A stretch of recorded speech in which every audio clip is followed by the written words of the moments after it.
Episode 28 of In with MC. What's going on? It is boy MC. We back here. We're talking sports. We're gonna get right into it with the Jamar Chase and Jalen Ramsey incident, where one player, Jamar Chase, is spitting on another player, Jalen Ramsey, which proceeded to Ramsey acting all out of sorts.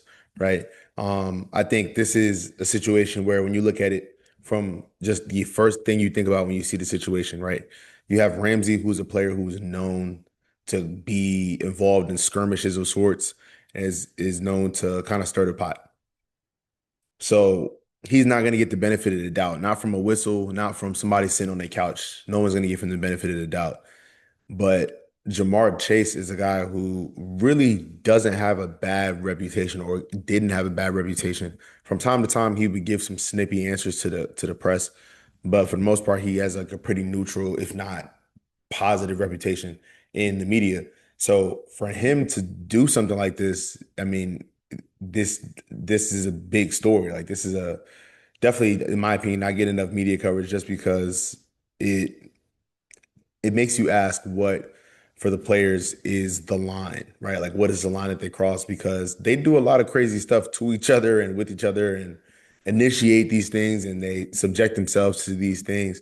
But you have to ask yourself, like, what is the line for them? Like, what are they deciding is the line, because it seems like there's a lot of shady activity going on, like play in and play out. But it's certain stuff, like somebody spitting on somebody else, that gets somebody to, completely out of sorts, completely out of their character, just willing to kind of do whatever to, I guess, kind of save face, or you know compensate for the comment, or for the action. But Chase denies it, right? And then the video comes out, and it's clear as day he spits on him. um I remember Jalen Carter got in a situation like this with Dak Prescott. It might have been this season. I'm pretty sure it was last season. And Dak was like, "Oh, I spit at the ground." Well, I mean, you don't want to leave any nuance in a sport where 300-pound dudes are running at you like grizzly bears, Mr. Prescott. But he decided to do what he decided to do. I think that, again, Jamar Chase got suspended 1 game. That's not enough. That the NFL should have suspended him at least 2 games to set precedent on what happens when you do something like this. Because you don't want guys to feel like they can. The amount of things we've seen on the football field, player to player, not even considering like, players and then fans or players and objects, thinking about what Jameson Williams and George Pickens just got flagged for, right? But at the same time, why, like, we don't want players to pull each other's chains on the field, or punch each other in the face, or punch each other in the private area. Like, it's a slippery slope. And for them to only suspend him 1 game, I think is a mistake. I think he's got to get at least 2, maybe 3. The Chiefs suck. I watched the entire Broncos game this past Sunday, and I couldn't believe what I was watching. They just could not score touchdowns. They could not finish drives. They couldn't move the ball, to be honest.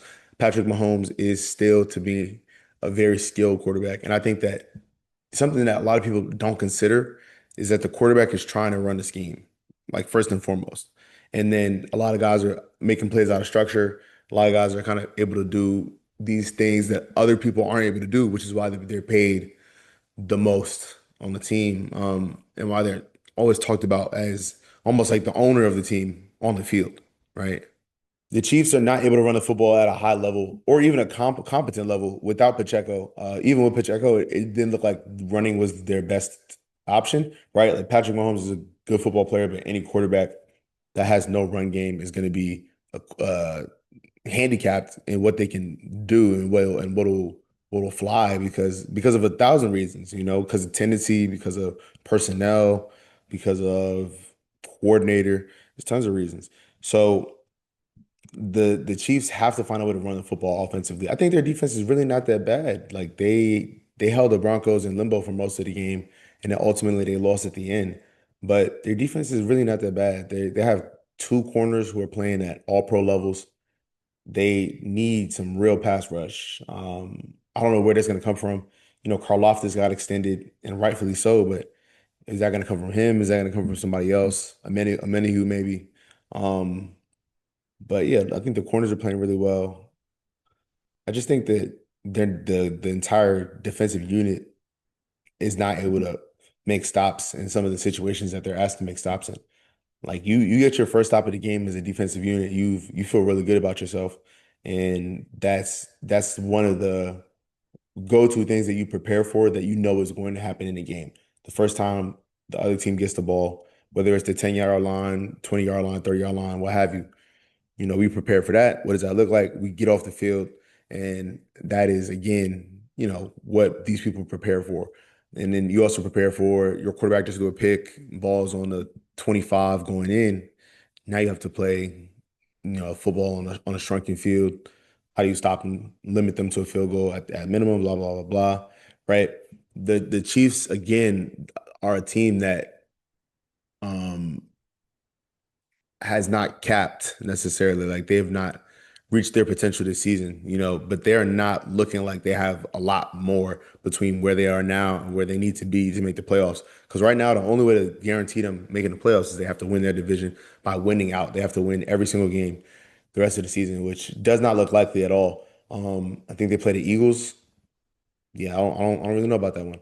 Um, Bo Nix and the a very strong defense with the Broncos looks like it can be a good formula. I mean, the receiving core that he has is honestly a pretty good one. He needs to hit his windows a little bit more consistently, but when he hits his windows, he's a real good player. I mean, he was voted like top 20 or something like that after his rookie season by a lot of people in the NFL top 100. And that's a player only vote. So that's the player saying that, not myself. And those are the guys that are out there actually playing. So kind of going off what they got to say, he's a competitor. Tony Romo can never call another Patrick Mahomes game just because he he can't control himself. I mean, he's out there making it all about him, and I don't know what that's about. I don't know if that's him trying to keep this like spot open in the Mahomes legacy, because people just want to be along for the ride. And like with Romo, if he can act like, oh, something I said one time, Mahomes told me he listened to and he applied it to his game, he can 100% use that to extend his longevity as being known as this guy. And don't get me wrong, I like Tony Romo. He beat the Giants a bunch of times when he shouldn't have. When I was watching him in a laundromat, but his career is donezo. That's why he's on the mic. I think guys who are on the mic for the love of the game are always the best, former player or not. Iron Eagle, Gus Johnson, Greg Olson, just to name a few. Patrick Beverly. It's just interesting how life works because, if you asked me 10 years ago, just if you just said the words Patrick Beverly and then you said like how you feel, right? This 2015. This is a guy who on my player mode on 2K, we could never get past him. I swear we never could because on one of the games he was in the draft class and he was low key like killing. It was like, bro, why is this dude killing? Because he was a good player back in high school, just like everybody else in the NBA. And then when he got to the NBA, he eventually got pushed out for a bunch of reasons, too small, not efficient enough.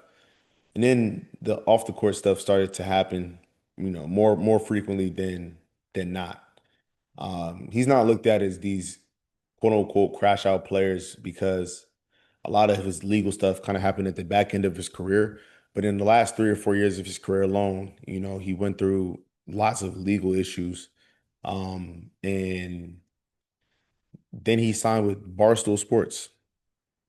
And I think that's not necessarily my way of saying he has fallen off the deep end, but Barstool Sports is probably going to pay him, right? And this is thing from his perspective. They're probably going to pay him. He knows for a fact he's going to be getting a platform that has engagement and that kind of audience that he sought. You know, I don't think he gave as much thought to, as he should have. I think he just was like, this is how I'm going to get paid now that the league is slowly flaming out for me. Because I mean, he went on his podcast with this dude Ron, and he's talking about, yeah, I'm gonna go play for this team in Tel Aviv, I believe. And he said he's like LeBron. He said I'm gonna be like LeBron out there. No shot. He got played off the team. Them dudes are. I mean, every single league in the world is advanced at this point, and to the point. And Stephon Marbury, he went to China back in the day, and he just became this sensation, and he was just dropping 45, 50 points and winning the league every year. And every NBA player thinks that's going to be their reality wherever they pick and choose, because most of these athletes are egotistical, but they need money, and playing basketball is the way that they get money. And Patrick Beverly is no different. He went out there, he flamed out, back to the podcast stuff. And so then his biggest, and just similar to a lot of people that work at Barstool, his biggest way of seeking engagement is to call people out. And so he's like, who can I call out? How can I call them out? And how can I try to do it in a way where I'm quote unquote not hating, or I'm quote unquote just giving my opinion? At the end of the day, yeah, you are giving your opinion, but you also want a response. And then as soon as you get a response, you will have a response that ends the interaction or calls it off. But you'll keep the episode up, you'll get the engagement, and all in all, you will receive money because of this decision that you've made and these people that you've called out. And he's done it many times. He's profited off of his proximity to LeBron James, just like so many other people have in this era of basketball. People who are not, I mean, I'm not, who's to say who's his best friend in the world, but I can guarantee you Pat Bev is not one of those. When he was playing for the Clippers, they had a lot of bad blood with each other. He obviously played for the Lakers for a short stint, but he got so many DNPs. Pat Bev did while he was on the Lakers, was on an unsuccessful Laker team, and there's nothing LeBron James dislikes more than being around a teammate who was on his team while he was unsuccessful, because then it allows the rest of us to remember that there was a time where he was on a team that was unsuccessful. He hates to think about that, and people will knock him for that, but I think that that's good because he wants to, fight to have these positive teams and these teams that are playing winning basketball. And to be a winning basketball player on a team that is not playing winning basketball, it's frustrating, I'd imagine. And LeBron James is the winning basketball player of the greater part of my life. Stephen Curry, Nikola Jokic, other guys who come to mind for my lifetime. Um, so Patrick Beverly, makes a comment about Klay Thompson, uh, and Jason Williams makes a comment about Klay Thompson and his partner, and it is just so wild that's like when you really sit there and analyze it, because again, these dudes are sitting in a studio like they woke up and got coffee for this, as if they were gonna go and do life-changing work, and they sat in the studio and they made disparaging comments about a player who's struggling, who's a four-time NBA champion, I believe, three-time, four-time NBA champion, um 60-point game, like, oh, I can, so many things he's done, but maybe the best looking jump shot anyone's ever seen. And he's struggling at this point in his career, and that's something that you can talk about maybe from a basketball perspective. But then to just make that comment, it's lazy. It was lazy. These guys consider themselves journalists. I've talked about this a ton of times. Like, there's a responsibility you uphold when you are engaging with people's real lives. These are not just people's names on the TV screen. These are people's real lives. So people have to do a little bit better with that, have a little bit more care with that. And Pat Bev, Jason Williams included, if they're going to continue. But it doesn't look like they will, because Patrick Beverly was arrested for choking out his baby sister. Their family situation is their family situation, as far as what my opinion or anyone's opinion may be on, if, you know, I don't know exactly what his charge is, but if he should go to jail for what the set amount of time is, that's up to the judicial system. But it's no doubt just karma that he's sitting here spewing hatred into the world. And then this situation goes on. That's not to say it's on some spiritual stuff, but you know, Pat Bev has always shown his true colors as just kind of a loser and an attention seeker and an opportunist. And there's no amount of tweets that he can put out or things he can do. Some people are one trick ponies. Pat Bev is a no trick pony. Pat Bev trick y'all, man. That's what Russell Westbrook said. That was a quote he said. Because he does. He tricks the media. He tricks the people, the audience he's picked up at Barstool, as he's just this humble guy, humble journeyman. He's clawed his way in the league. And I think a lot of these TV shows that people love so much, they should have taught y'all that people the person you see at work is not necessarily the person that a person is or a person that they are outside of work.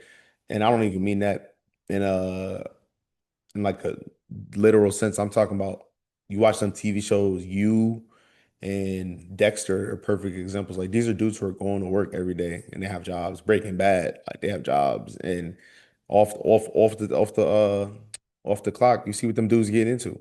So think about Patrick Beverly. It's not too hard to conceptualize that he could have possibly done this thing to his sister in the vicinity of his sister. But it's really a shame. It's really a heartbreaker that that happened to her. Um, he would not be on the airwaves anytime soon. Cowboys offense is laughably good. I have to say it. I think Dak Prescott is an MVP candidate, but I don't think that he's the favorite right now. I think the favorite right now is Jonathan Taylor, with all due respect. But Dak Prescott is playing as good of football as he's ever played in his career, but he's doing it by doing things he's always done really well. He's just not missing on any throws, really. Like he's not missing. He's putting the ball in good places. His guys are coming down with the football, but he is absolutely setting them up for success. Javonte Williams is running the football very well for them. They have a run game, which always helps in passing the football, like I just mentioned with the Chiefs. But Dak Prescott is playing so well. Pickens and Lamb. They get benched recently for, going out in Vegas. They go out there, they put up 211, I think between them, three tuds, they two tuds, whatever. Those dudes are like video game players. George comes down with everything. And Jake Ferguson has been Dak Prescott's favorite target, honestly, in the last 3 years. And he's one of the dudes in this new set of tight ends, in this new class of tight ends, who are just taking the world by storm because they're really between Ferguson, McBride, um, Brock Bowers, you know, lots of these dudes are just taking over. And they're Kelsey archetypes and things of that nature, but they're taking over. Kelsey Gronkowski archetypes. The Cowboys offense, though, is really, really good. And I'm not sure if it's Super Bowl good because of how good some of the defenses are that they're going to have to play on the way to a Super Bowl. But we're going to find out because they're absolutely going to be in the playoffs this year, whether it's by winning the division over the Eagles or it's by wild card. The Hornets looked glorious at last. I know the record is not great, but Con Knipple is a guy who's here to stay. Brandon Miller, he came back tonight as I'm recording this. LaMelo is still LaMelo. I think the one naturally asks how you make this better. I think you trade Miles Bridges. It's very simple. Get him out of there. His game does not fit what they're trying to do right now. He also should have been gone for a minute. I didn't like him on the team for the reasons of his off the court behavior. I don't think a guy who's doing stuff like that should be around the team or in the NBA at all. And so I wanted him gone. I'm on record as saying that already. But now it's more of a schematic and a money thing. I think he needs to get going. Team fit's not there. I honestly think that the Warriors are a little bit selfish for not signing Seth Curry, but saying that they're going to keep him on retainer for when they need him in a couple months and then sign him because the Hornets could use him right now. Both his leadership and his on-court presence, spacing the floor just a little bit more. You let LaMelo attack him and Brandon be three-level scorers, Knipple and Seth Curry, running around popping threes, and then Cal Brenner doing a lot of everything else and letting Trey Mann get his as well. Lots of dudes who can get buckets on the Hornets. I like what the Hornets have going on. They allegedly had a report that came out that LaMelo was seeking a trade, but I don't buy that. I don't buy that. I think that LaMelo probably has bad leadership, like a lot not bad leadership, bad representation, like a lot of these young guys do. And so he probably had that guy try to leak it, and then the leak was too obvious or something. That's what that really smells like to me, because LaMelo wouldn't just come out and say, "I'm not playing with these dudes," but he's been on the team for almost 7 years now.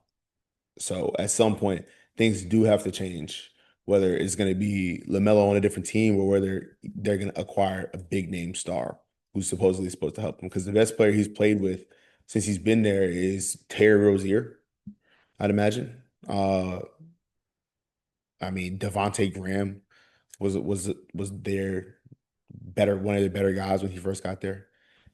But um Derek Queen is my favorite rookie, but Con Knuckles was definitely a close second. DQ, Derek Queen, he was killing at Maryland last year. Was a part of a stacked lineup at Montverde, but his game is so true to himself. It's interesting how you have players who seem to, and it's to me, it's always the guys from certain areas, but he's a Maryland guy, DMV guy, those guys for sure, something in the water. Brooklyn guys, up north guys for sure in basketball. North Carolina guys a lot, California dudes, Texas dudes for sure, Ohio, just places that have churn out these really really interesting basketball players. And Derek Queen is a guy who's true to himself in the way that he plays the sport, the way that he plays the game. He doesn't speed up too much. He can run the floor. He has decent conditioning. He can get better. He reminds me of Naz Reid when he first came into the league, but he's a little bit bigger than Naz. Like he's a true 6'10" and a half, 6'11". I think Naz Reid is more of a 6'9", 6'10". But Big Jelly reminds me a lot of DQ. Um, he gave Nikola Jokic the work the other night, and he earned his respect, which is pretty impressive because I don't know what Jokic has time to do, considering the fact that he's doing everybody's job at the same time, and then buying these horses and then going crazy in the offseason. But Jokic is something like we ain't never seen ever. He Dairy Queen is probably the first domestic Jokic guy that we've had. You know, Sangwon is a foreign guy who plays a lot like Jokic, and he just said he doesn't like the Baby Jokic nickname no more because he's trying to carve out his own legacy, which is fair. But he definitely played like him a lot in his appeal and the style of his game, very similar to Jokic. But I think DQ is the first domestic Jokic guy that we've had, and it's interesting because is that going to continue, right? Do you see the success that he's having? Is that the thing that's going to continue? He had like 10 assists tonight or last night. Um, James Borrego is playing for them, or excuse me, he's the interim coach for them right now after Willie Green got fired, which is interesting because he used to be the coach for Lamelo and him in the Hornets. Would Lamelo be open to a trade back for Borrego? He likes Charles Lee as well. Don't get me wrong, he might like Charles Lee more than he's like any coach he's played for. But would he be open to playing for the Pelicans if there was a package that made sense? And the Pelicans definitely have assets, but they're guys that you're taking big swings on if you make that trade. I think if you're the Pelicans, you don't make that trade, obviously. But I think a LaMelo for Zion trade is also on the table just because Zion playing in the Carolinas, LaMelo playing in where his brother had played previous. It's the story kind of writes itself. Um, Jokic, LeBron clones, but Jalen Johnson had a stupid stat line the other night. LeBron disciple, but Kevin Durant disciples. When I watch television, and I watch basketball, and I watch high school basketball as well, what I see is a lot of dudes who think that they're Kevin Durant, and he just made it look easy. He made y'all think it was easy. He's still making y'all think it's easy, and that's just a testament to who Kevin Durant is.